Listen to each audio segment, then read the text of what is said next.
السلام عليكم ورحمة الله وبركاته. الحمد لله نحمده ونستعينه ونستغفره ونؤمن به ونتوكل عليه ونعوذ بالله من شرور أنفسنا ومن سيئات أعمالنا. من يهده الله فلا مضل له ومن يضلل فلا هادي له ونشهد أن لا إله إلا الله وحده لا شريك له ونشهد أن سيدنا ونبينا ومولانا محمدا عبده ورسوله أرسله بالحق بشيرا ونذيرا وداعيا إلى الله بإذنه وسراجا منيرا. صلى الله على سيدنا محمد وآله الأبرار وأصحابه الأخيار وأزواجه الطيبات الطاهرات. أوصيكم عباد الله وإياي أولا بتقوى الله. أما بعد فأعوذ بالله من الشيطان الرجيم. بسم الله الرحمن الرحيم.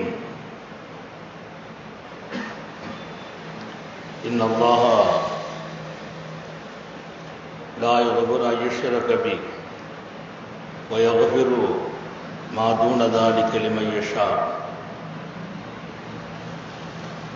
وقال نبي الله سيد البشر محمد رسول الله صلى الله عليه وسلم: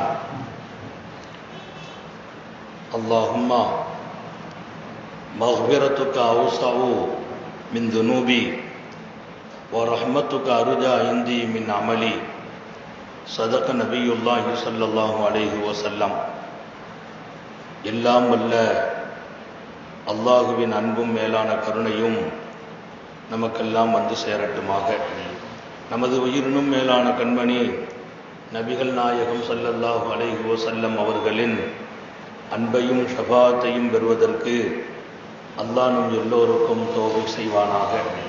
வல்ல ரஹ்மான் நமக்கும் நம்முடைய பெற்றோர், மனைவி, மக்கள், குடும்பத்தார் யாவருக்கும் உயிருள்ள வரையிலும் உடல் சுகத்தை நசீபாக்கி தருவானாக. மருத்துவமனை கஷ்டம், அதன் சிரமம், செலவுகளிலிருந்து நிரந்தரமான பாதுகாப்பை அல்லாஹ் நம் எல்லோருக்கும் கொடுத்தருள் புரிவானாக.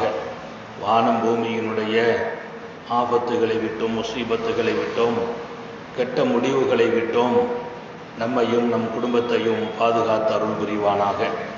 அவனுடைய படைப்புகளின் தீங்குகள் அனைத்திலிருந்தும் நம்மையும் நம் சமூகத்தையும் காத்தருள் புரிவானாக. அல்லாஹ்வின் பேரருள், அருளும் பாக்கியமும் நிறைந்த புனிதமான ரமலானில் உலகெங்கும் கொரோனா வைரஸினுடைய சோதனை தாக்குதல் நடந்து கொண்டிருக்கும் இந்த நிலையில் நம்முடைய அமல்களை அவனுடைய அச்சத்தால் தொய்வில்லாமல் செய்கிற ஒரு வாய்ப்பை அவன் தந்து கொண்டே இருக்க வேண்டும் என்று துஆ செய்தவனாக, ஒரு வகையிலே வீடுகள் எல்லாம் மஸ்ஜிதுகளாக மாறியிருக்கிறது. ஒரு மொஹல்லாவிலே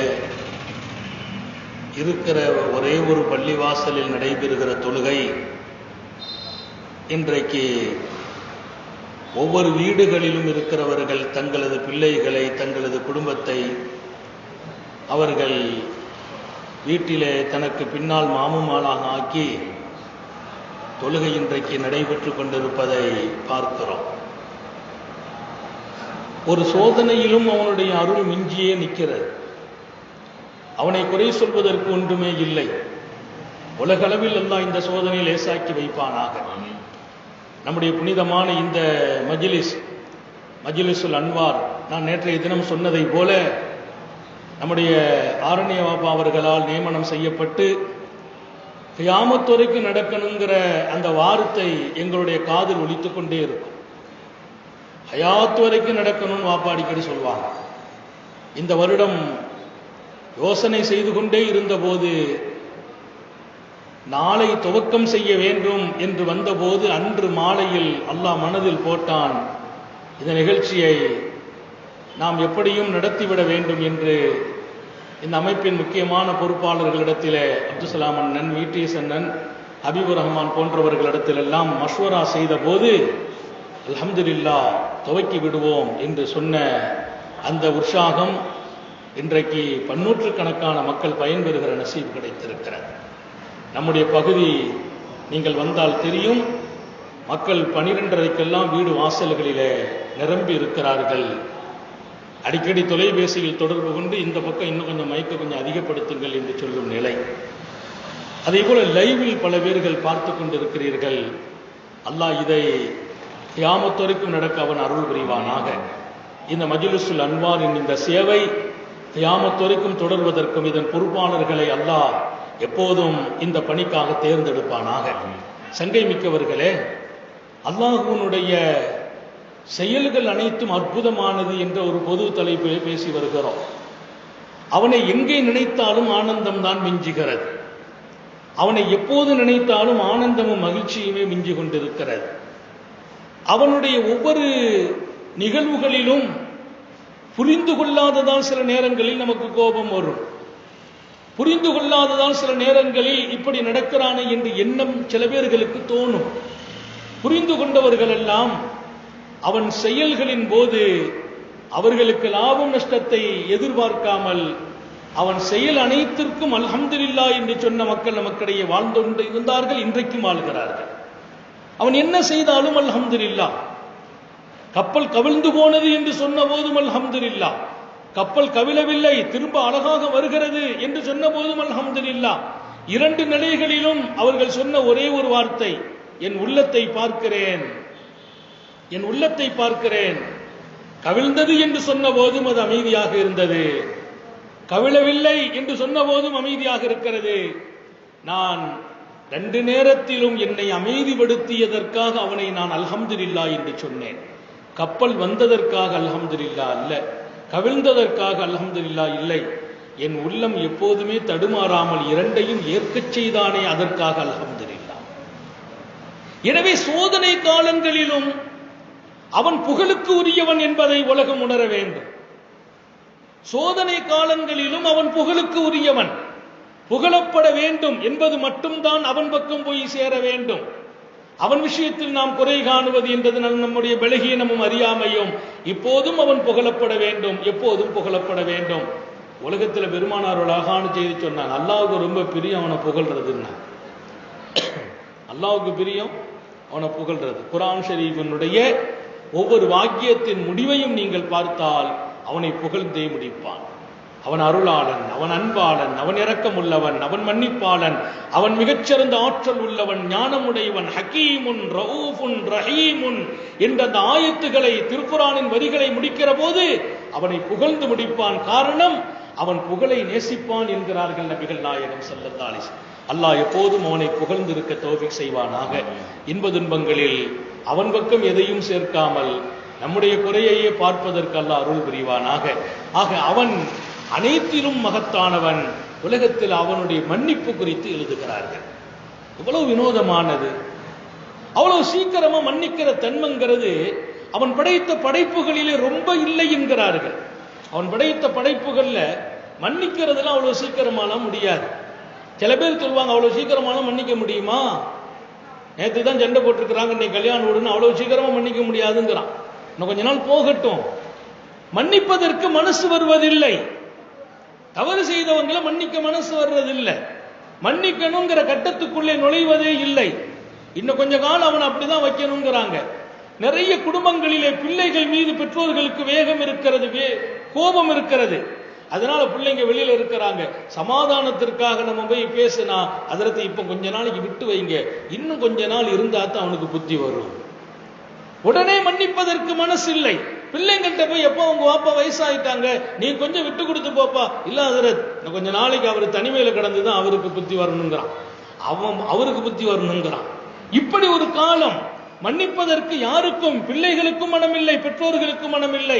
இங்கே காத்தமுன் நபியின் ஸல்லல்லாஹு அலைஹி வஸல்லம் அல்லாஹ் மன்னிப்பதில் விசாலமானவன் என்கிறார்கள். ரசூல் ஸல்லல்லாஹு அலைஹி வஸல்லம் நபியிடத்திலே ஒருவர் வந்தார். வந்து சொன்னார், நாயகமே, நான் ரொம்ப பெரிய தவறு செய்து விட்டேன், என்னுடைய நிலை என்னான்னு கேட்டார். கொஞ்சம் பக்கத்துல வர சொல்லுங்க. நாங்க பெருமானார், பக்கத்துல வர சொல்லுங்க. அவரை கொஞ்சம் பக்கத்துல கூப்பிட்டாங்க. கூப்பிட்டு சொன்னாங்க, ஒண்ணும் இல்லப்பா, குல் அல்லாஹும்ம மக்ஃபிரத்துக அவ்ஸவு மின் தனூபி. ஒரு துவாவை கத்துக் கொடுக்கிறாங்க. எப்படிப்பட்ட துவா? நீ இப்படி ஒரு வார்த்தை மட்டும் சொல்லிடு, அல்லாஹும்ம மக்ஃபிரத்துக்கு அவ்ஸம் மின் துனூபி. யா அல்லாஹ், நான் எவ்வளவோ பாவம் செய்திருக்கிறேன், கொஞ்சம் மேலையும் செய்திருக்கிறேன், கீழையும் செய்திருக்கிறேன், கூடுதலா செய்திருக்கிறேன். என் பாவங்களை எல்லாம் விட உன் மன்னிப்பு விசாலமானது என்று சொல்வாயாக. யார் கத்துக் கொடுக்கிறா? நபிகள் நாயகம் ஸல்லல்லாஹு அலைஹி வஸல்லம். அதனாலதான் பெருமக்கள் எழுதுவாங்க, நோன்பு திறக்கிற போது தினமும் இந்த துவாவை 3 தடவை கேட்கணும். இந்த துவாவை, யா வாசிஅல் மக்ஃபிரா ஃபக்ஃபிர்லி, விசாலமாக மன்னிப்பவனே என்னை மன்னிப்பாயாக, விசாலமாக மன்னிப்பவனே என்னை மன்னிப்பாயாக. நோன்பு திறக்கிற நேரத்தில் இந்த துவாவை 3 தடவை கேளுங்கன்னு எழுதுறாங்க. இதை கேட்காம நம்ம நோன்பு திறக்கிறது இல்லை. யா வாசிஅல் மக்ஃபிரா, விசாலமான மன்னிப்புடையவனே, ஃபக்ஃபிர்லி, என்னை நீ மன்னிப்பாயாக என்று பெருமானார் நோன்பு திறக்கிற போது, காலையிலிருந்து நோன்பு வச்சிருக்கிறோம், அல்லாஹ்வுக்காக பசித்திருக்கிறோம், அல்லாஹ்வுக்காக விழித்திருந்திருக்கிறோம், அல்லாஹ்வுக்காக தாகத்தை தாங்கி இருக்கிறோம், பசியை தாங்கினோம், வெயிலினுடைய சிரமத்தை தாங்கினோம். இப்ப நமக்கு ஒரு உற்சாகம், நான் நோன்பு வச்சுட்டேன், அல்லாஹ்வுக்காக பசி தாங்கிட்டேன், அல்லாஹ்வுக்காக தாகத்தை தாங்கிட்டேன். இல்லப்பா, நீ இப்படி கேளு, உன் மன்னிப்பு என் பாவத்தை விட விசாலமானது, என்னை நீ மன்னிக்க வேண்டும் என்று கேள். அப்ப நோன்பு பிடிச்சிட்டு என்ன மன்னிப்பு கேட்கிறது? நீ நோன்பு பிடிச்சி இறைவனை நெருங்கினாலும் பல நேரங்களில், பல பகல்களில், பல நோன்புகளுக்கு இடையே நீ ஒரு பாவி என்று ஒத்துக்கொள்கின்றார். அதனாலதான் தொழுதுட்டு அஸ்ஸலாமு அலைக்கும் வரஹ்மத்துல்லாஹ்னு சொன்ன உடனே அஸ்தக்ஃபிருல்லாஹல் அஸீம் அல்லதி லா இலாஹ இல்லா ஹுவல் ஹய்யுல் கய்யூம் அத்தூபு இலைஹ். தொழுகைதானுங்க முடிஞ்சிருக்கு, தொழுது முடிச்சிட்டு எதுக்கு பாவ மன்னிப்பு கேட்கிறீங்க என்று கூட சில பேர் விளக்கம் இல்லாமல் கேட்பார்கள். தொழுகை முடித்திருக்கிறேன், தொழுகைதான் முடித்திருக்கிறேன், தொழுகையை முடித்ததற்கு பின்னால் பாவ மன்னிப்பு கேட்க சொன்னாங்க பெருமானார். ஏன்? ரப்பே, உன் கடமையை செய்திருக்கிறேன், இதில் என் மனசுல ஏதாவது கர்வம் வந்துடக்கூடாது, அதுக்கு மன்னிப்பு. உன் கடமையை முடித்தேன், நீ சொன்ன மாதிரி நான் செய்திருக்க மாட்டேன், மன்னித்து விடு. உன்னுடைய தொழுகைதான், தொழுகையிலும் கூட குறை இருக்கிறது, என் மனசிலே எண்ணங்கள் சரியில்லாமல் போயிருக்கலாம், நான் ஓதுன வரிகளில் தவறுகள் நடந்திருக்கலாம். எங்கேயுமே என்னை திருப்திப்படுத்தி நான் பார்ப்பதற்கு ஒரு இடத்தை அல்லாஹ்வும் ரசூலும் கொடுப்பதில்லை. ஏன்? உன்னை நீ திருப்திப்படுத்தி பார்த்து விட்டால் அடுத்த கட்டம் அதற்கு மேல் நீ நகர மாட்டாய். உன்னை திருப்திப்படுத்தி பார்த்து விட்டால் அதற்கு மேல் நீ நகர மாட்டாய். உன்னுடைய அடுத்தடுத்த எட்டுக்கள் அல்லாஹுவை நோக்கி இன்னும் அதிகமாக வேண்டும், அல்லாஹுவினுடைய பாதையை நோக்கி அதிகமாக வேண்டும். நீ உன்னை திருப்திப்பட்டுவிடக் கூடாது என்கிறார்கள் பெருமானார் ஸல்லல்லாஹு அலைஹி வஸல்லம். பாத்ரூம்ல இருந்து வெளியில வர்றாங்க பெருமானார், குஃப்ரானக், பாத்ரூம்ல வெளியில வர்றாங்க, குஃப்ரானக் ரப்பே, உன்னுடைய மன்னிப்பை கேட்டவனாக வெளியே வருகிறேன் என்கிறார். கேட்கிறாங்க பெருமக்கள், இப்ப ஏன் குஃப்ரானக்கன்னு சொன்னாங்க? அல்ஹம்துலில்லாஹ், எல்லா புகழும் உனக்கு. அல்லதி அஸஹப அன்னில் அதா வ ஆஃபானி, எனக்கு நோவினை கொடுத்துக் கொண்டிருந்த என்னுடைய நஜீசுகளை, கழிவுகளை என் உடலை விட்டு வெளியாக்கினாயே, உனக்கு எல்லா புகழும். அந்த துஆவில நிறைய பொருள் இருக்கிறது. என்ன, 2 நாள் யூரின் போகலன்னா நம்ம நிலைமை என்ன நமக்கு தெரியும், 2 நாள் மோசன் போகல நம்ம நிலைமை என்னன்னு தெரியும். அப்ப எனக்கு நோவினையாக இருந்த, நோவினை தந்து கொண்டிருந்த கழிவை நீக்கி உனக்கு புகழ் என்று துஆ செய்றாங்க. அந்த துஆவுக்கு முந்தி குஃப்ரானக்கான்னாங்க, உன்னுடைய மன்னிப்பை கேட்டு வெளியில வர்றேங்கிறாங்க. பாத்ரூம்ல இருந்து வெளியில வர்ற போது சலாம் கொடுத்த பின்னால மன்னிப்பு கேட்க சொல்றாங்க. நோன்பு திறக்கிற போது யா வாசியல் மக்ஃபிரா, விசாலமாக மன்னிப்பவனே என்னை மன்னிப்பாயாக கேட்க சொல்றாங்க. பாத்ரூம் விட்டு வெளியில வர்றாங்க. வருகிற போது சர்க்காரையாலும் குஃப்ரானக், உன் மன்னிப்பை கேட்கிறேன். ஏன்? பாத்ரூம்ல என்ன தப்பு நடந்து போச்சு? இல்ல, ஒரு சில நிமிடங்கள் உன்னுடைய திக்ர் இல்லாம உள்ள உட்கார்ந்துட்டேன்ல, என்ன மன்னிப்பாயா. அங்க தும்முனா கூட அல்ஹம்துலில்லாஹ் சொல்லக்கூடாது. உன்னுடைய திக்ர் இல்லாமல் உள்ளே இருக்கிறேன். அப்போ மன்னிப்பு கேட்பதற்கு குறிப்பிட்ட நேரம் எல்லாம் சொல்லி தரல. தஹஜ்ஜத்துக்கு எழுந்திருந்த உடனே கேட்கிறாங்க ஸல்லல்லாஹு அலைஹி வஸல்லம், யா அல்லாஹ், என்னுடைய மக்ஃபிர்லி, என் பாவத்தை நீ மன்னிப்பாயாக. தஹஜ்ஜத்துக்கு எழுந்திருத்து உது செய்து விட்டு தக்பீர் கட்ட வேண்டிய அந்த நேரத்தில் மக்கள் எல்லாம் உறங்கிக் கொண்டிருக்கிற போது தொழுகையில நிற்கிறோம். அந்த நேரத்தில் நம்மை மாதிரி யார் என்று என்ன வந்துடக்கூடாது, என்ன மன்னிச்சிரு என்று சொல்லிட்டு தக்பீர் கட்டுங்கிறாங்க ஸல்லல்லாஹு அலைஹி வஸல்லம். அவன் விசாலமானவன் மன்னிப்பதிலே. அவ விசாலமான மன்னிப்புடையவன் என்பதை நோம்பு திறக்கும் போது கத்துக் கொடுக்கிறாங்க. இப்ப அந்த சஹாபி நபி தோழர் வந்து கேட்கிறார், நான் ரொம்ப பாவம் செய்துட்டேனே நாயகமே. அல்லாஹ்வுடைய நபி கேட்கிறான், சொன்னாங்க, நான் ஒரு வார்த்தை சொல்ல நீ சொல்லுப்பான்னாங்க. குல் அல்லாஹும்ம மக்ஃபிரத்துக்கு அவஸா மின் துனூபி. நான் என்னதான் பாவம் செய்துட்டாலும் உன்னுடைய மன்னிப்பு அதை விட விசாலமானது. அடுத்து ஒண்ணு சொன்னாங்க, ஒரு ரஹ்மத்துக்கு அர்ஜா மின் அமலி.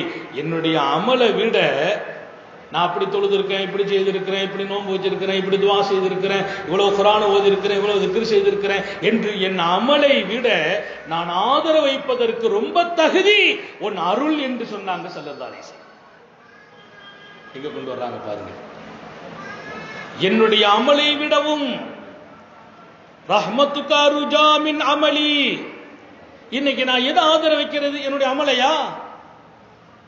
ஆனா சில பெரியார்கள் கேட்டாங்க தன்னுடைய அமலை சொல்லி, அல்லாஹ் இந்த அமல் நான் செய்திருக்கிறேன், இந்த அமலின் பொருட்டால் என் காரியத்தை நிறைவேற்றுன்னு கேட்டிருக்கிறான். இந்த தொழுகையின் பொருட்டால், நான் கேட்ட துவாவின் பொருட்டால், என் பெற்றோர்களுக்கு நான் செய்த உபகாரத்தின் பொருட்டால், அன்றைக்கு ஒரு நாள் ஒரு பெண்மணியோடு நான் தவறு செய்ய முனைந்த போது உன்னுடைய அச்சம் வந்தது, அதை விட்டு விலகினேன், அதன் பொருட்டால் என்றெல்லாம் துஆ செய்த செய்திகள் ஹதீஸ்ல இருக்குது. அமல்களை சொல்லி காட்டி அல்லாஹ்ட்ட தேவைகளை கேட்டிருக்கிறாங்க. இப்போ பெருமானார் இங்க கத்துக் கொடுக்கிறாங்க, நான் உன்னிடத்துல கேட்பதற்கு ரஹ்மத்துக்கு அர்ஜா மின் அமலி, உன்னுடைய அருள் என்னுடைய அமலை விடவும் எனக்கு ஆதரவாக இருக்கிறது. என் அமல்ல நான் ஆதரவு வைக்கல, உன் அருள்ல ஆதரவு வைக்கிறேன். இந்த ரெண்டை மட்டும் சொல்லிடு. எவ்வளவு பாவம் செய்திருக்கிற? இந்த ரெண்டையும் நீ அல்லாஹ்ட்ட கேளு. மக்ஃபிரத்துக்கு அவ்ஸா மின் துனூபி, உன் மன்னிப்பு என் பாவத்தை விடவும் விசாலமானதும் உயர்வானதும். உன்னுடைய அருள் என் அமலை விட நான் ஆதரவு வைக்கிறேன். நான் அந்த மாதிரி தொழுதேன், அதனால என்ன நீ நல்ல நிலையில ஆக்கு அப்படின்னு என் அமலை சொல்லி நான் கேட்கறதுக்கு இல்ல, என் அமலை விடவும் உன் அருள் மகத்தானது, உன் அருளை எனக்கு கொடுன்னு நான் கேட்கிறேன், அதை ஆதரவு வைக்கிறேன்னு சொல்லு. சொல்லிட்டாரு. சொன்ன உடனே சொன்னாங்களா, ஹும் எழுந்திருச்சு போ. ஒரு பார்வை பார்த்தார். கஃபரல்லாஹு ஸன்பக், அல்லாஹ் உடனே உன்னை மன்னிச்சுட்டான் இப்போதே என்றார். மன்னிச்சுட்டான். இந்த வார்த்தை நீ சொன்ன போது அவன் மன்னிக்கிறான். பெருமானார் ஸல்லல்லாஹு அலைஹி வஸல்லம் சொல்லுவாங்க, அடியார்கள் தவறு செய்துட்டு மன்னிப்பு கேட்டுட்டாங்கன்னா அல்லாஹ் ரொம்ப மகிழ்ச்சி ஆகி விடுகிறான் என்றார்கள். அவனுக்கு சந்தோஷமாயிடுமா, என் அடியான் என்கிட்ட வந்துட்டானே.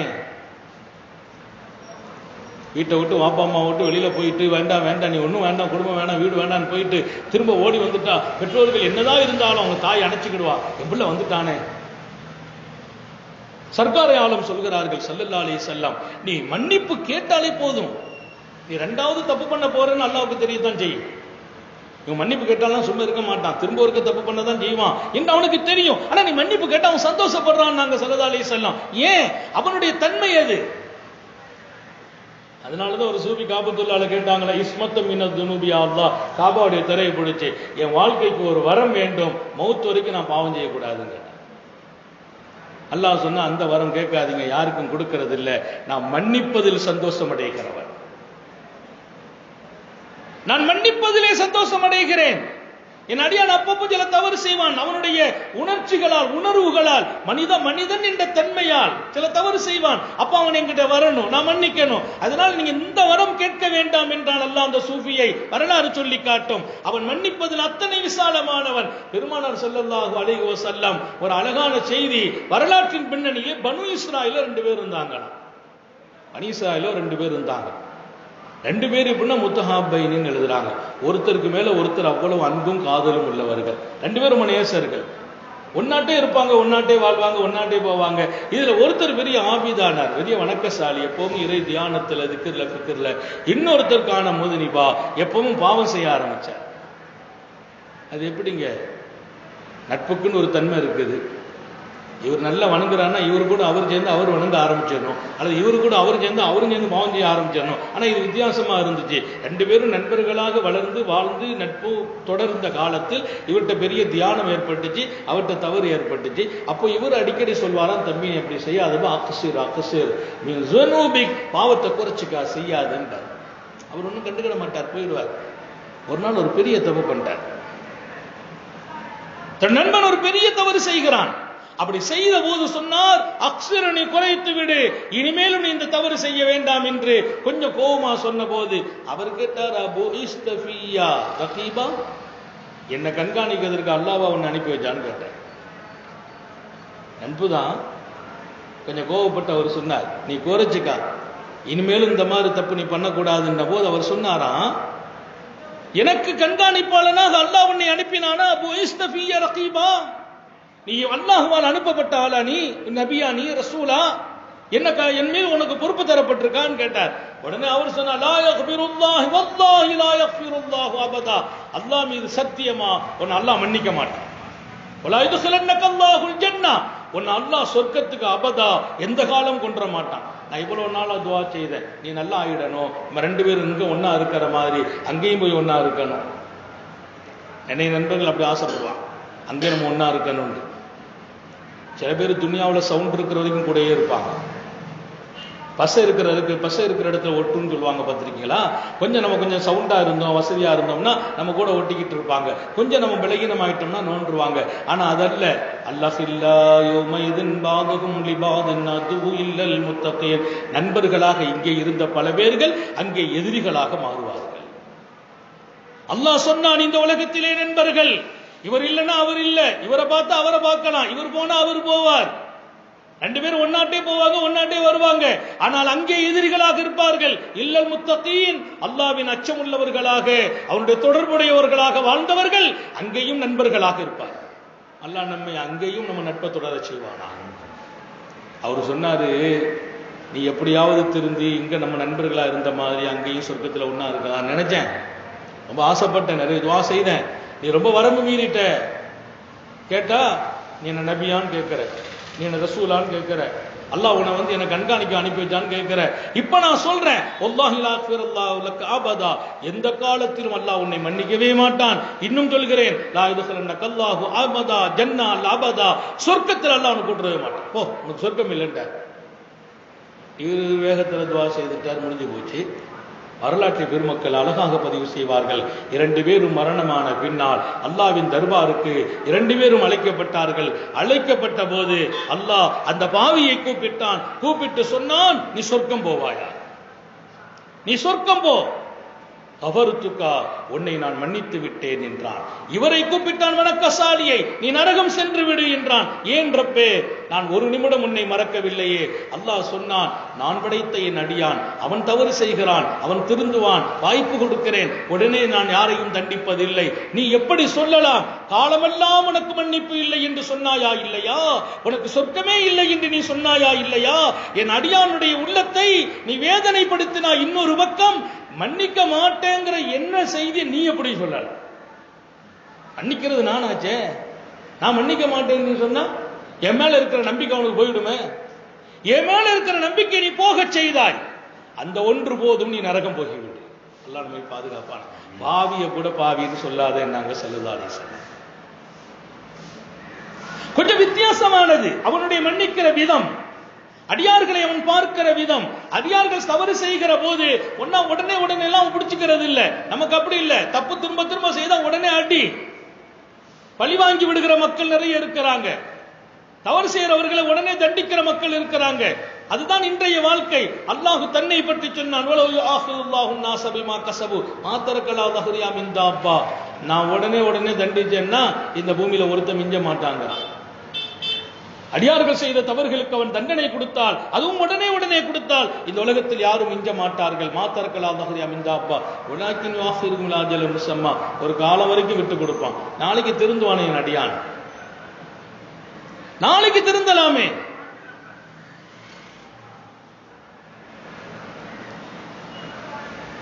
நான் ஒரு வரலாறு செய்தி படித்தேன். ஒரு நபி சுஜூதில் இருந்த போது அவர்களின் சமூகத்தை சார்ந்த ஒருவர் வேகமாக போகிறேன் என்று நபியை கடந்து அவர்களை லேசா மிதித்து விட்டார். அந்த நபி கொஞ்சம் கோபப்பட்டார் என்று வரலாறு படித்தேன். அந்த நபி சொன்னாராம், அல்லாஹ் உன்னை ஒரு காலமும் மன்னிக்க மாட்டான் என்றாராம். ஏன்? நபியை தாண்டி போனதாலே, மிதித்ததாலே. அல்லாஹ் சொன்னான், இனிமேல் இப்படி ஒரு வார்த்தை உங்கள் நாவில் புறப்பட்டால் உங்களை நபிமார்களின் பட்டியலிருந்து நீக்கி விடுவேன் என்றார். இப்படி ஒரு வார்த்தை நீங்கள் சொன்னால் அடியார்கள் தவறு செய்கிறவர்கள் மன்னிக்கிற மனசு உங்களுக்கு இருக்கிறதோ இல்லையோ, நான் மன்னிக்கிறவன், என் மன்னிப்பை நீங்கள் எப்போதும் குறைத்து பேசாதீர்கள். அவன் மன்னிக்க மாட்டான்னு சொல்லக்கூடாது. இப்ப நம்ம அது சாதாரணமா சொல்லிடுவோம், உன்னை எல்லாம் ஒரு காலமும் அல்லாஹ் மன்னிக்க மாட்டான். அப்படி சொல்றவங்க நிறைய இருக்கிறாங்க, ஊங்கிறதுக்கும் ஆங்கிறதுக்கும். அன்னைக்கு ஒருத்தர் சொன்னார், என் பொஞ்சாயத்தை 100 தடவை சொல்லிட்ட உன்னை அல்லாஹ் மன்னிக்க மாட்டான். அந்த அம்மா சொல்லிட்டு அது அங்க போய் நம்ம 2 பேரும் பார்த்துக்கிடுவாங்க, அங்க போய் பார்த்துக்கிடுவோம், யாரும் மன்னிக்க மாட்டோம். அந்த பனு இஸ்ராயல் சம்பவத்தை அந்த அம்மா தெரிஞ்சிருக்கும் போல தெரியுது. அவர் சொல்றார், எங்க வீட்டம்மாட்ட நான் 100 தடவை சொல்லிட்டேன். அவளுக்கு இன்னும் தைரியத்துல சொல்றா, அங்கமா பார்த்துக்கிடுவோம், அவன் யாரை மன்னிக்கிறான் யாரை மன்னிக்க மாட்டான்ட்டு. கரெக்டா தான் சொல்லுது. ஏன்னா மன்னிக்க மாட்டோம்னு சொன்னா அவங்களதான் எல்லாம் தண்டிப்பான்னு வருது. இவர் சொல்றா, என்ன தைரியம் பாருங்க, 100 தடவை சொல்லி அவளுக்கு தைரியம் போகல. அவன் ரொம்ப வித்தியாசமானவன், ஆச்சரியமானவன், அவன் மன்னிப்பதிலே மகத்தானவன். பாவம் என்பது தவறுதான், அதுல ஒண்ணும் மாற்றம்லாம் இல்லை. ஆனா தவறு செய்யக்கூடியவர்களுக்கு அவன் அருள் இல்லை என்றால் யாருடைய அருள் கிடைக்கும்? இன்னைக்கு சில விஷயத்தை நான் உங்களோடு பகிர்ந்து கொள்ள பிரியப்படுகிறேன். நிறைய நேரங்களில் நமக்கு வரக்கூடிய அருட்கொடைகள் கூட நம்முடைய பாவங்களால் தடுத்து நிறுத்தப்படுதுங்கிறதெல்லாம் மறந்துடக்கூடாது. அல்லாஹ் மன்னிக்கிறாங்கிறதுல மாற்றம் இல்லை. அதே சமயம் தவறுகளில் இருந்து நாம் பாதுகாப்பு பெற்று வாழ வேண்டும் என்பது முக்கியமானது. நிறைய நியாமத்துகளை அடியார்களுக்கு அல்லாஹ் வராமல் தடுத்தது அல்லாஹ் அல்ல, நீ செய்த பாவம் என்றார்கள் பெருமானார்.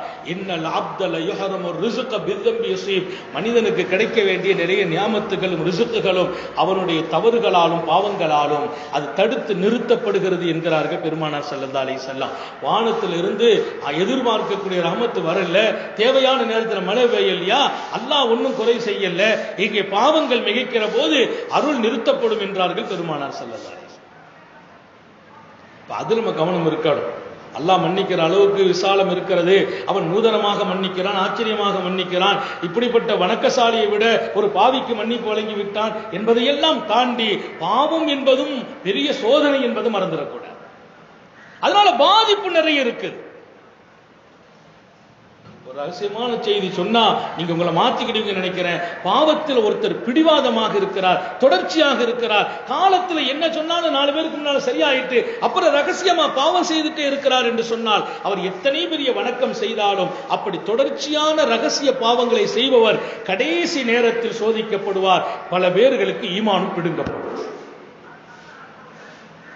சல்புல் ஈமான், ஈமான் எதனால் பிடுங்கப்படும்?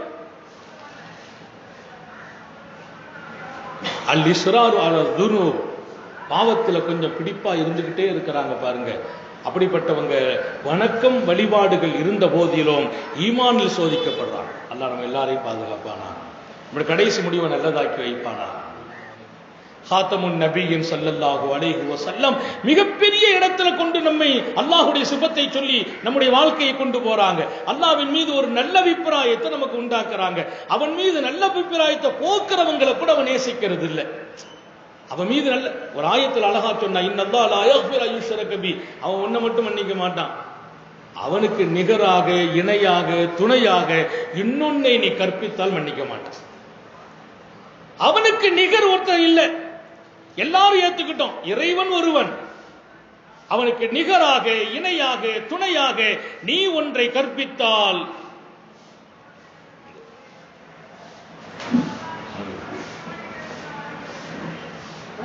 அவனுக்கு நிகராக இணையாக துணையாக நீ ஒன்றை கற்பித்தால் அவன் மன்னிக்க மாட்டான். இன்னல்லாஹ லா யக்ஃபிரு அய்யுஷ்ரக பி வ யக்ஃபிரு மா தூன தாலிக், அதை தவிர உள்ள அத்தனையும் மன்னிப்பான் என்கிறார்கள் பெருமானார் ஸல்லல்லாஹு அலைஹி வஸல்லம். அல்லாஹ் திருக்குர்ஆனிலே சொன்ன செய்தி. அல்லாஹ் குர்ஆனிலே சொன்னான், எப்படி? அவனுக்கு இணை கற்பித்தால், அவனுக்கு துணை சொன்னால், அவனுக்கு நிகரா இன்னொன்னு நீ காட்டினா அவன் மன்னிக்கிறது இல்லை. அதை தவிர உள்ள அனைத்தையும் ரப்புல் ஆலமீன் மன்னிப்பான். அப்படியானால் வாழ்க்கையில் நாம் ஒன்றை புரிந்து கொள்ள வேண்டும், அவன் மன்னிக்க தயாரா இருக்கிறான். இன்னொரு செய்தின்னு சொன்னாங்க ஸல்லல்லாஹு அலைஹி வஸல்லம், நீ மன்னிப்பு கேட்க தயாராயிருன்னா. நிறைய பேர் சேர்த்து வச்சுக்கிறது. நான் ஒருத்தட்ட சொன்னேன், ஐயா போதுமே வயசாகி போச்சே, கொஞ்சம் பக்குவமாக ஆயிடுங்களேன், பள்ளிவாசலுக்கு வந்துருங்களேன், தாடியெல்லாம் வச்சிருங்களேன், ஒரு 2 வருஷம் கழிவிட்ட செலுத்துங்கிறேன். அஜர் வயசாயிட்டே பக்குவமா வந்துடலாமே, பள்ளிவாசலுக்கு வந்துருங்களேன், நம்ம விட்டு வர்ற ஆளாக்கும். ஜும்மாவுக்கு வந்துட்டு போவாரு, வயசாகி போச்சா, நீங்க வந்துட்டு போகலாமே, கரெக்டா இருக்கலாமே, கொஞ்சம் தாடியெல்லாம் வச்சு. அதுக்கு அவர் சொன்ன பதில், இன்னும் 2 வருஷம் ஹஜரத், அப்புறம் உங்க பக்கத்திலே தான் இருப்பேன். எனக்கு நம்பிக்கை எப்படி அவருக்கு 2 வருஷம் வரைக்கும் எனக்கே நம்பிக்கை இல்லை. அடுத்த நிமிஷம் நம்ம நிலைமை என்னான்றே தெரியல, அடுத்த நிமிஷம் என்னான்னு தெரியல. இன்றைக்கு மனிதனுடைய வாழ்க்கை எவ்வளவு குறுகிய காலம் என்பதை நாட்டிலே இன்றைக்கு அச்சுறுத்தலாக இருக்கிற கொரோனா வைரஸ் நம்மைக்கு உணர்த்தி கொண்டிருக்கிறது. எத்தனையோ லட்சத்தை காவு கொண்டு விட்டது. அல்லாஹ் அந்த சோதனையில் இருந்து நாட்டையும் நம்மையும் பாதுகாப்பானாக. அவர் சொன்னார் 2 வருஷம் சார், ஒன்றும் கவலைப்படாதீங்க. நான் எதுக்குங்க கவலைப்படணும், உங்க நன்மைக்கு சொல்றேன். ஸ்ரீதேவி நீங்க பள்ளிவாசலுக்கு வந்துட்டு அல்லாஹ்வுடைய தொடர்புல இருந்துடலாமேன்னு சொன்னா, அது என்ன 2 வருஷம். அப்ப பாருங்க, மன்னிப்பதற்கு அவன் தயார், மன்னிப்பு பெறுவதற்கு நாம் தயாரா? நாம் காலத்தை கடத்துகிறோம், பிற்படுத்துகிறோம். சில சின்ன காரியங்களை வைத்து அல்லாஹு தஆலா விசேஷமாக நம்மை உயர்த்தி விடுகிறான். அதை நம்ம மறந்துடக்கூடாது. தவறுகள் நடக்கிற போது கூட நன்மைகளை எச்சரிக்கையா இருக்கணும். நாங்க ஸல்லல்லாஹு அலைஹி வஸல்லம், தப்பு நடக்குதுன்னா அது உன்னுடைய சக்திக்கு மீறி நடக்குது. சில பேர் சொன்னாங்க என்னால கட்டுப்படுத்த முடியல, நன்மை செய்துட்டே இருந்தாங்க. நிறைய பேர் தப்பு செய்யற காலத்துல நன்மை செய்யறது இல்லை. என்ன பள்ளிவாசலுக்கு வாங்கல, நான் சுத்தமா இல்லைங்கிறார், பள்ளிவாசலுக்கு கூப்பிட்டா சுத்தமா இல்லைங்கிறார். இப்ப நம்ம உங்க பக்கத்துல நிக்கிறதுக்கு இன்னும் நான் தகுதியே பெறல. எப்ப பெறுறது? தவறு செய்கிறவர்களுடைய மனோநிலை இப்படி இருக்குது. நாம நன்மை செய்ய லாயக்கு இல்லாத ஆள் என்று, அது மோசமானது. தவறு செய்யறவங்க, மதுவுடைய பிரியர்கள் சில பேர் இருக்கிறாங்க, காமத்திற்கு அடிமை பல பேர் இருக்கிறாங்க. ஒரு காலத்துல எல்லாம் சில விஷயங்களை அஞ்சு ஒஞ்சு செய்த செயல்கள், இன்னைக்கு அதெல்லாம் பப்ளிக்ல நடக்குது. அஞ்சு ஒஞ்சுவாங்க ஒரு தப்பு செய்யறதுக்கு, ஒரு காரியத்தை செய்யறதுக்கு. இன்னைக்கு அதெல்லாம் பப்ளிக்ல நடக்குது. அன்னைக்கு பாவம் செய்யறதுக்கான வாய்ப்புகள் கிடையாது. இன்றைக்கெல்லாம் பார்க்கும் இடமெல்லாம் பாவங்களுக்கான வாய்ப்புகள் இருக்கு. காம சிந்தனைகள் மிகைத்திருக்கிறது. சிறுவர்கள் பாதிக்கப்படுகிறார்கள், முதியவர்கள் பாதிக்கப்படுகிறார்கள். கையிலே இருக்கக்கூடிய ஒரு செல்போன், அதற்குள் எல்லா வகையான காம சிந்தனைகளையும் தருகிற செய்திகள் நிரம்ப இடம் பிடித்திருக்கிறது. தவறு செய்வதற்கு புதுசாலாம் ஒரு வழி தேவையில்லை. வீட்டில இருந்து எல்லா தப்பும் செய்யற அளவுக்குள்ள காலங்கள், அஞ்சு ஒஞ்சுக்கு வாழ்ந்த காலங்கள் போக, சில விஷயத்த ஒரு காலம்லாம் இருந்துச்சு. வாப்பா அம்மா இருந்தா உள்ளாடைய கூட அங்கிருந்து போட மாட்டாங்க. அப்படியே காலம் மாறி போய் இன்றைக்கு பகிரங்கமான முறையில பெற்றோர்கள் பிள்ளைகள் எல்லாம் ஆபாச காட்சிகளை கூடியிருந்து காணும் நிலைகள் உருவாகி இருக்கிறது. அல்லாஹ் நம்மை மன்னிப்பானாக. ஆக தவறு செய்யக்கூடியவர்கள் தங்களை பக்குவப்படுத்த வேண்டும் என்பதோடு முக்கியமான ஒரு செய்தியை சொல்கிறார்கள். நீ நன்மை செய்வதை விடாதே. பாவத்தை விட்டு விட முடியல, மதுவை விட முடியல, தப்பான சூழலை விட முடியல, கொடுக்கல் வாங்கல நேர்மையா நடக்க முடியல, மனித உரிமை மீறுதல் விட முடியல. அப்படிங்கிறதுனால நன்மையே செய்யாம இருக்கிறதா? நன்மைக்கு வந்துகிட்டே இரு. இந்த நன்மை சில நேரங்கள்ல அந்த தப்புல விட்டு உன்னை பாதுகாத்து. இன்ன ஸலாத்த தன்ஹா அனில் ஃபஹ்ஷாஇ வல் முன்கர், தொழுகை உங்ககிட்ட இருக்கிற மானக்கேடான காரியத்தை விட்டு உன்னை தூரமாக்கும் அல்லாஹ் சொல்றான். அப்படின்னா என்ன? மானக்கேடான காரியம் நடந்துகிட்டு தான் இருக்குது, அப்பவும் நீ தொழுதுட்டே இரு. இந்த தொழுகை அதை தடுக்கலாங்கிறான். நிறைய பேர் எப்படி, இப்ப நம்ம தொழுகைக்கெல்லாம் வரதுக்கான ஆள் இல்லைங்க, உங்க பக்கத்தில் நிக்க நமக்கு தகுதி இல்லை, பள்ளிவாசலுக்கு வரதுக்கு தகுதி இல்லை. தான் செய்யக்கூடிய தவறு அவரை நன்மை செய்ய விடாமல் தடுக்கிறது. அந்த நிலைமையில் மரணம் வந்தால் அது ரொம்ப ஆபத்தானது. அதுல ரொம்ப கவனம் வைக்கணும். ஒரு செய்தியை சொல்லி நான் நிறைவுபடுத்தினால் பொருத்தமாக இருக்கும். ஒரு பெரிய ஞானியை பற்றி படித்தேன். அவர் பக்கத்தில் குடியிருந்தவர் எப்ப முதுமினுல் ஹம்ர், மது பிரிய, பாவத்துக்கு அடிமை. இவங்க ஒரு பெரிய சூஃபி. அவர் தன்னை திருத்திக்கிற முடியல. எப்பவும் ராத்திரி சத்தம் போட்டு இருப்பார். இரவுகள்ல கொஞ்சம் சத்தமா இருக்கும். ஏன்னா அவர் மதுவுக்கு அடிமைப்பட்டதாலே அந்த நிலையை ஏதோ பார்க்க முடியும். சில பாவங்களை பகிரங்கமா செய்வார். அந்த நிலைமையில் அவருக்கு மரணமும் வந்து முடிந்தது. அவர் மரணம் அடைந்த போது அந்த குடும்பத்தார்கள் எல்லாம் நேரா இந்த சூஃபியுடைய வீட்டுக்கு சொன்னாங்க, அப்பா நீங்க பெரியவங்க, அல்லாஹ்வுடைய தொடர்புல இருக்கிறீங்க, ஏதோ ஒரு பாவம் தப்பு தவறுலயே மௌத்தா போயிட்டாரு, நீங்க ஜனாசா தொழுவீங்க. ஒரு ஆதரவு இருந்துச்சு. நல்லவங்க தொலை வச்சா பெரிய பாக்கியம். அல்லாஹ் நம்ம ஜனாசா சாலிஹீங்களால் தொழுகை நடத்த தௌஃபீக் செய்வானா. பெரியவங்க தொழு வைக்கிறது ஒரு பெரிய பாக்கியம். நீங்க தொழு வைங்க, அல்லாஹ் அதை கொண்டு அல்லாஹ் மன்னிக்கலாம் தான். அவர் ரொம்ப சங்கடப்பட்டார். ஏன்னா அவர் கண்ணால பார்த்தவர், அவர் அருகாமையிலே குடியிருந்தவர், அவருடைய தீய நடவடிக்கைகளை பார்த்திருக்கிறார், எந்த நேரத்திலும் போதையிலே வாழ்ந்ததை பார்த்திருக்கிறார், இறை நிறைவே இல்லாமல் வாழ்ந்ததை பார்த்திருக்கிறார். அவருக்கு மனசு கேட்கல. அவர் சொன்னார், தயவு செய்து என்ன கூப்பிடாதீங்க, இவ்வளவு கேவலமாக வாழ்ந்த அல்லாஹ்வை நினைக்காம மௌத்தானவருக்கு நான் ஜனாசா தொலை வைக்கிறது கஷ்டமா இருக்குது, என்ன அதான் பேருங்க நான் மாட்டிக்கிறேன். மறுத்துட்டார், தொலை வைக்கல. அவங்களுக்கு ரொம்ப வருத்தமா போச்சு. இவருடைய மன்னிப்பு, இவருடைய பிரார்த்தனை வச்சாவது அல்லாஹ் ஏதாவது ஒரு ஆதரவு கொடுப்பான்னு நினைச்சோமே, இவங்க இப்படி மறுத்துட்டாங்க, ரொம்ப சங்கடமா போச்சு. வேற இடத்துல தொலை வச்சாங்க, அடக்கியாச்சு. இவங்க போகல. அந்த சூஃபி இரவிலே கனவு பார்க்கிறார். அந்த சூஃபி ஞானி கனவு பார்க்கிறார். இன்று காலையிலே மரணமாகி தான் தொலை வைக்க மாட்டேன் என்று சொன்ன அந்த மனிதர் சொர்க்கத்தில் பட்டாடையில் அமைந்திருக்கிறார். சொர்க்கத்தில் பட்டாடையில் இருக்கிறார். அவர் ஒன்றும் புரியல, ஆச்சரியப்பட்டார். அந்த வரலாறு இப்படி இருக்கிறது. அவருக்கு பைத்தியமே பிடிப்பதை போல் இருந்தது. இந்த வரலாற்றுக்குள்ளே நான் படித்தேன், அவருக்கு பைத்தியம் வருவதை போல் இருக்கிறது. ஏன் நம்ம தப்பு பண்ணிட்டோமோ? ஏன்னா யாருடைய வெளிரங்கத்தை வச்சு எந்த முடிவும் செய்ய முடியாது. வெளிரங்கத்தை வச்செல்லாம் நம்ம முடிவு செய்ய முடியாது. அந்த ரங்கத்துக்கு அவன் சொந்தக்காரன். நாம் தவறு செய்து விட்டோமோ என்று பயந்தார். ஓடி வருகிறார். எழுந்திருத்த போது அவருடைய வீட்டுக்கு வந்து நிற்கிறார். அந்த குடும்பத்தார்களிடத்தில் கேட்கிறார். அவருடைய மனைவி உள்ள இருக்கிறாங்க. அந்த அம்மாட்ட கேட்கிறாங்க, உங்க வீட்டுக்காருக்கு ஏதாச்சும் செயல்பாடு உண்டா? நாங்கள் பார்த்த இந்த ஆபாச காட்சிகள், நாங்கள் பார்த்த அத்துமீறல்கள், போதைக்கு அடிமைப்பட்டு இருக்கிற வாழ்க்கை, அதை தாண்டி ஏதேனும் உண்டா என்று கேட்டபோது, இல்லை, நீங்கள் பார்த்த அந்த நிலைதான் அவர் வாழ்ந்தார். ஒரு பழக்கம் இருந்தது. என்ன பழக்கம்? வாரத்தில் ஒரு நாள் இந்த பகுதியில் இருக்கிற அனாதை குழந்தைகளை தன் வீட்டுக்கு அழைத்து வருவார். வாரத்தில் ஒரு நாள் இந்த பகுதியில் இருக்கிற அனாதை குழந்தைகள், பெற்றோர்களை இழந்த ஆதரவற்ற குழந்தைகளை அழைத்து வருவார். அந்த பிள்ளைகளுக்கு இஹ்சான் செய்வார், உபகாரம் செய்வார், உடைகள் கொடுப்பார், உணவுகள் கொடுப்பார், கண்ணீர் துடைப்பார், ஆறுதல் படுத்துவார். படுத்திவிட்டு சொல்வார், இந்த செயல் என்னுடைய மறுமைக்கு உதவியாக இருப்பதற்காக செய்கிறேன் என்பார். சுப்ஹானல்லாஹ். அனாதை குழந்தைகளை தூக்கி சுமக்கிற அந்த வாழ்க்கை அவருக்குள்ளே இருந்தது. அவர் போதையாக இருப்பார், அவர் ரொம்பவே தவறான வாழ்க்கையில் இருப்பார். ஆனால் வாரம் அந்த நாள் ரொம்ப மகிழ்ச்சியாகுவார். பிள்ளைகளை எல்லாம் அழைத்து வருவார். அந்த பிள்ளைகளுக்கு உணவளிப்பார், உடை கொடுப்பார். அந்த பிள்ளைகளிடத்தில் துஆ செய்ய சொல்வார், என் மறுமைக்காக துஆ செய்யுங்கள் என்பார். அந்த காட்சி எங்களை ரொம்பவே வியக்க வைத்திருந்தது என்றார். இந்த பெரியார் சொன்னார், சுப்ஹானல்லாஹ், அல்லாஹ் ரப்புல் ஆலமீன் எத்தனை பெரிய கருணை உள்ளவன்.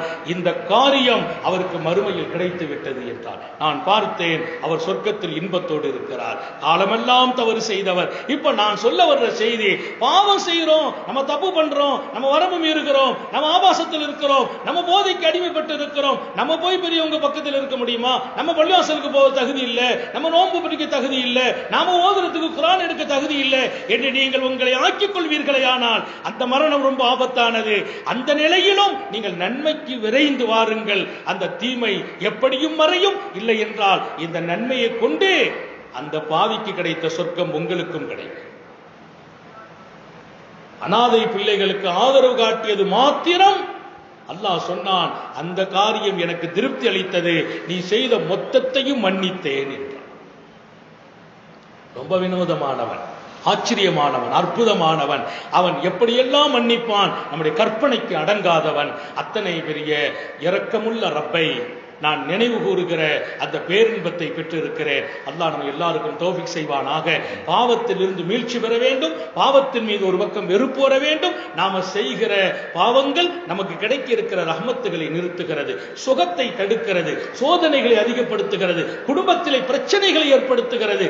வரவேண்டிய அருள்கள் தாமதமாகுது. பிள்ளைக்கு வெளிநாட்டு வாய்ப்பு, அது தாமதம். நமக்கு கிடைக்க வேண்டிய ரிசுக்கு தாமதம். நம்ம எதிர்பார்த்த நியாமத்துகள் தாமதம். இதுக்கெல்லாம் அல்லாஹ்வை குறை சொல்லாதீர்கள். செய்யாதீர்கள், உங்களுக்குள் அவன் தடுத்தது இருக்கிறது என்பதை புரிந்து கொள்ளுங்கள். அப்போ நம்முடைய பாவம் பல நேரங்களில் அருள்களை தடுக்கிறது. இன்னொரு பக்கம் நாம் மன்னிப்பு கேட்கிற போதெல்லாம் தஹஜ்ஜத்திலிருந்து மன்னிப்பு கேட்க கற்றுக் கொடுக்கிறாங்க பெருமானார், தொழுகையில கற்றுக் கொடுக்கிறாங்க, நோன்பில கற்றுக் கொடுக்கிறாங்க. அவன் விசாலமானவன்கிற வார்த்தையை ஞாபகம் வையுங்கள். யா வாசி அல் மக்ஃபிரா ஃபக்ஃபிர்லி என்ற இந்த பிரார்த்தனையை, விசாலமான மன்னிப்பாளனே என்னை மன்னிப்பாயாக என்ற துஆவை மக்ரிபுல நோன்பு துறக்கத்துக்கு முந்தி 3 தடவை நம்ம சொல்லணும். அதோடு எப்போதும் ஓத வேண்டிய துஆ மக்ஃபிர் அல்லாஹும்ம மக்ஃபிரத்துகா அவ்ஸௌ மின் துனூபி, உன்னுடைய மன்னிப்பு என் பாவத்தை விடவும் விசாலமானது. ரஹ்மத்துகா அர்ஜா மின் அமலி, உன்னுடைய அருள்தான் என் அமலை விடவும் ஆதரவு வைக்கப்பட வேண்டிய தகுதியானது. என் அமலை நம்பி நான் வாழவில்லை, உன் அருளை நம்பி வாழ்கிறேன் என்ற வாழ்க்கையை பெருமானார் கற்றுக் கொடுத்ததை போல அவனிடத்தில் எப்போதும் பிரார்த்தனையாக ஆக்கி அருள் பெறுவோம். அல்லாஹ் நம்மை மன்னிக்கப்பட்ட கூட்டத்தில் ஆக்கி வைப்பானாக. அவனிடத்தில் எப்போதும் மீளுகிற வாய்ப்பை வழங்குவானாக. வித்தியாசமாக, வினோதமாக, ஆச்சரியமாக, வியக்கத்தக்க வகையில் அடியார்களை அவன் மன்னித்து அவன் நடந்து கொண்ட அந்த விதங்களை எப்போதும் ரப்புல் ஆலமீன் புரிந்து வாழ்வதற்கும் அருள் புரிவானாக. சோதனைகள் இருந்து பாதுகாப்பானாக, நெருக்கடிகள் இருந்து பாதுகாப்பானாக, கெட்ட மௌத்தில் இருந்து பாதுகாப்பானாக, எதிரிகளின் சூழ்ச்சிகளில் இருந்து பாதுகாப்பானாக, பொறாமைக்காரர்களை விட்டு பாதுகாப்பானாக, நாட்டிலே இருக்கிற அச்சுறுத்தலான இந்த காரியங்களை விட்டு பாதுகாப்பானாக. மிக விரைவாக மஸ்ஜிதுகளை திறக்கச் செய்வானாக. புனிதமான நம்முடைய ஈதை மகிழ்ச்சியோடு நாம் நடத்துவதற்கு அருள் புரிவானாக. லைலத்துல் கத்ரை அடைவதற்கு அருள் புரிவானாக. வீடுகளிலே நடைபெறுகிற வணக்கத்தையும் நமது நோன்பையும் தொழுகையையும் கொஞ்சமும் குறைவில்லாமல் பள்ளிவாசலில் அவன் கொடுக்கிற கூலியை விடவும் அவன் விசாலமானவன் என்றார்களே பெருமானார், கொஞ்சம் அதிகமாகவே கொடுப்பானாக.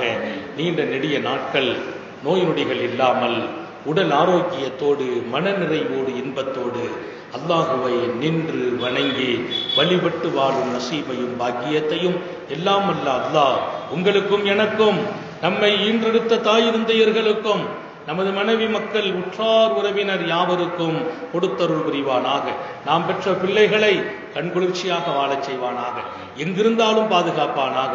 குழந்தை பாக்கியத்தோடு நபியின் சுன்னத்தை பின்பற்றி குடும்ப வாழ்க்கையை மகிழ்ச்சியாக்கி தருவானாக.